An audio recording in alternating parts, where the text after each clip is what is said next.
Bismillahirrahmanirrahim. Assalamualaikum warahmatullahi wabarakatuh. Hadir di sini Pak Gubernur, Pak Forkopimda yang mewakili rekan-rekan media sekalian. Hari ini adalah hari yang berbahagia sebagai warga Jawa Barat. Kita aparatur pemerintahan Jawa Barat telah melakukan apel siaga tanggap daruratan untuk menghadapi bencana, di mana kita ketahui sesuai dengan ramalan BMKG bahwa kemungkinan akan terjadi beberapa potensi bencana di wilayah Jawa Barat.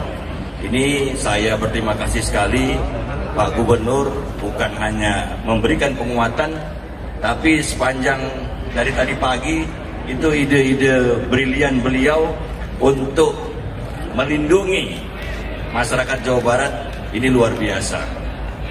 Beberapa peralatan nanti beliau akan adakan, sampai yang terakhir tadi adalah ambulan. Bapak Ibu sekalian, tadi sudah disaksikan bersama kita menggelar suatu kekuatan. Saya sampaikan di sini bahwa Jawa Barat tidak bisa diselesaikan oleh sendiri. Ini oleh seluruhnya komponen Jawa Barat, tentunya di bawah pimpinan Bapak Gubernur sebagai Kepala Daerah Provinsi Jawa Barat. Dan kami semua sebagai komponennya siap sedia. Kami terus melatih personilnya, kesiapsediaan, termasuk juga peralatan.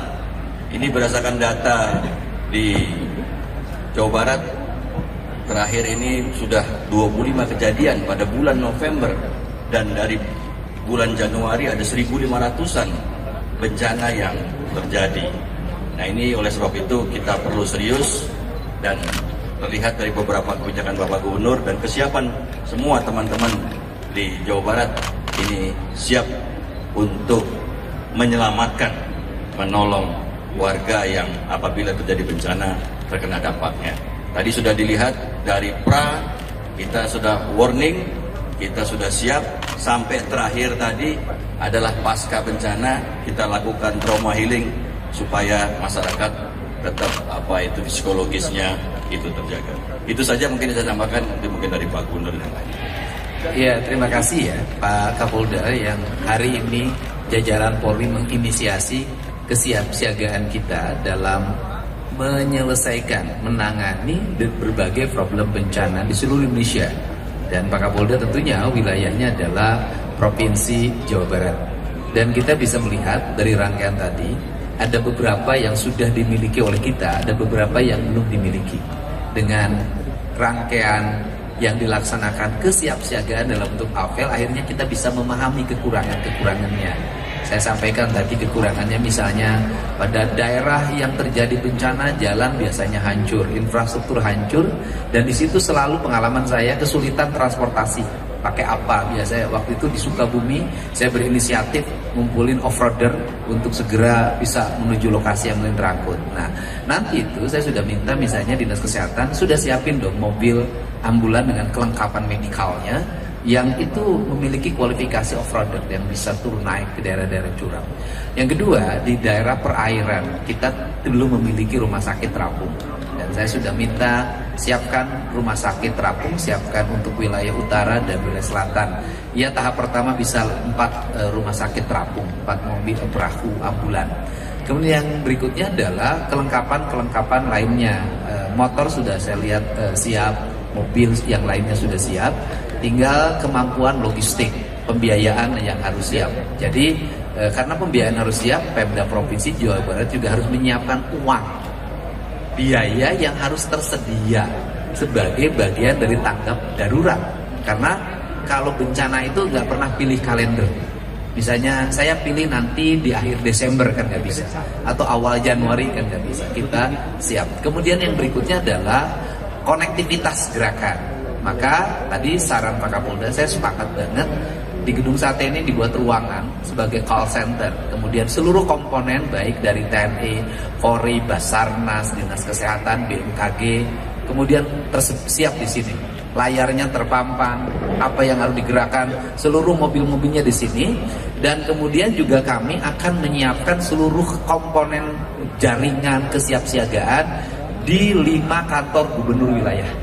Kita akan nyiapkan di Bogor, kita nyiapkan di Garut, nyiapkan di wilayah Purwakarta, nyiapkan di Cirebon, dan yang terakhir kan di sini di Bandung. Nah, kemudian dalam mengantisipasi itu juga kita harus memikirkan sesar Lembang. Nah, kantor gubernur wilayah itu adalah antisipasi komando sesar Lembang. Dan dari komando sesar Lembang itu dalam analisis akademik yang paling aman tuh komandonya di Cirebon, kan itu yang paling terbebas. Dan kemudian agak aman sedikit Purwakarta, ya, kan ini dua itu karena kalau Garut, kemudian Bogor, Bandung, ya kan udah menjadi pusatnya. Ini kan harus dipikirkan secara komprehensif oleh kita semua. Nah, kemudian yang berikutnya juga kita hari ini harus mulai realistis dan objektif. Kita dihadapkan pada dua hal. Satu sisi negara lagi membangun, PSN harus gerak, industrialisasi harus gerak, orang harus ngambil kuari, mindahin tanah jutaan ton dari satu tempat ke tempat lain, kemudian ngambil pasir dari satu tempat ke tempat lain, batu. Tetapi di sisi lain bahwa pengambilan itu harus dihitung. Ketika tanah digeser sekian juta ton, berpotensi nggak menimbulkan bencana besar? Ketika batu digeser, berpotensi enggak? Ini juga harus dihitung dengan baik. Sehingga kemarin saya sangat hati-hati untuk membaca gejala-gejala tentang penambangan. Termasuk pada hari ini saya sudah meminta untuk melakukan mitigasi di daerah mana sih yang masih ada penambangan tetapi potensi bencananya tinggi. Mau tidak mau kita pilih mana? Pilih yang strategik atau pilih pencegahan bencana? Saya lebih pilih pencegahan bencana. Dan yang terakhir bahwa mudah-mudahan lelangnya bisa dilakukan secepatnya. Di 2026 kita akan Pemda Jabar itu memiliki radar. Karena selama ini nggak punya radar ternyata Pemda Jabar.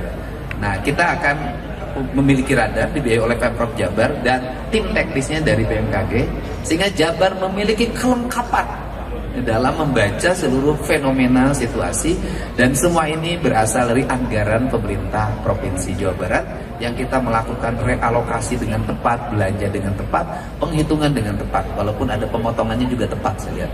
Nah, ini tetapi sebagai pemimpin harus bisa hidup di tengah-tengah kesulitan. Kalau pemimpin hidup di tengah-tengah kesuburan, itu biasa. Pemimpin yang bisa memanage kekuatan keuangan, survive di tengah kesulitan, itu baru luar biasa. Saya ucapkan terima kasih hari ini Pak Kapolda, Pak Pangdam 3 Siliwangi, BMKG, seluruh jajaran pimpinan DPRD yang support terhadap seluruh kebijakan Pemprov. Mudah-mudahan kita ini tidak selalu ribut ketika sudah terjadi bencana, tetapi kita justru siaga sebelum terjadi bencana. Dan ada satu hal, culture. Orang Indonesia ini nggak percaya sama BMKG. Orang Indonesia ini nggak percaya pada perkiraan bencana, tidak percaya pada early warning, nggak percaya. Tapi lamun geus batu kan hulu baru percaya. Nah, ini harus dibenerin. Terus kemudian ada kalimatnya, aku mangke, aku Gusti Allah. Nah, ini juga, ini sebenarnya sikap-sikap yang tidak memahami Allah sebenarnya. Ini orang-orang ini harus segera dibuat. Apa? Nah, yang paling berat itu adalah ketika memberikan early warning kemudian tidak terjadi, dicarekan, itu saya yakin. Siapa bobodoh ka aing cenah.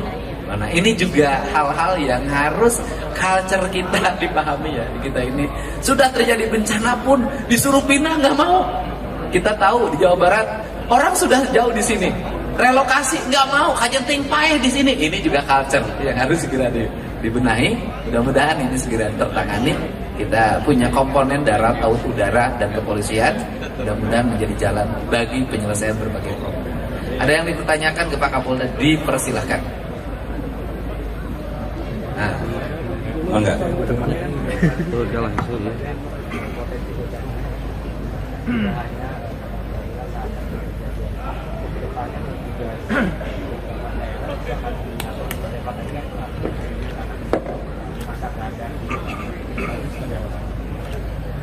Terima kasih, saya langsung jawab saja ya. Tentunya secara teknologi kita punya BMKG tadi dengan diperkuat dengan apa itu radar baru segala macam, dan yang lain-lainnya Pak Gubernur telah memitigasi potensi yang akan menimbulkan bencana seperti tadi pertambangan dan segala macam, itu sudah ditata.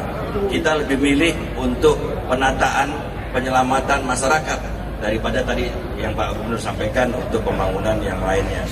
Ya, jadi itu sudah kita lakukan untuk early warning. berdasarkan itu kita harus percaya apa yang disampaikan oleh BMKG dan semuanya yang kita lakukan mitigasi itu jadikan dasar kita untuk antisipasi bahaya. Tentunya pendirian posko ini tadi kami bicara, ini kita perlu koordinator dan sudah direspon oleh Pak Gubernur. Nanti dari provinsi yang menjadi koordinator, jadi ada satu core center, nanti beranggotakan kita semua yang terlibat di dalam penanggulangan bencana. Kalau hari ini kita menggelar 2.500 personil dari gabungan. Tadi rekan-rekan lihat sendiri, ya, tidak hanya Polri, TNI, BPD, semuanya ikut semua, ya, dari pemerintah provinsi dan relawan. Tadi kita libatkan relawan, begitu banyaknya relawan-relawan yang ikut, termasuk juga pramuka kita libat.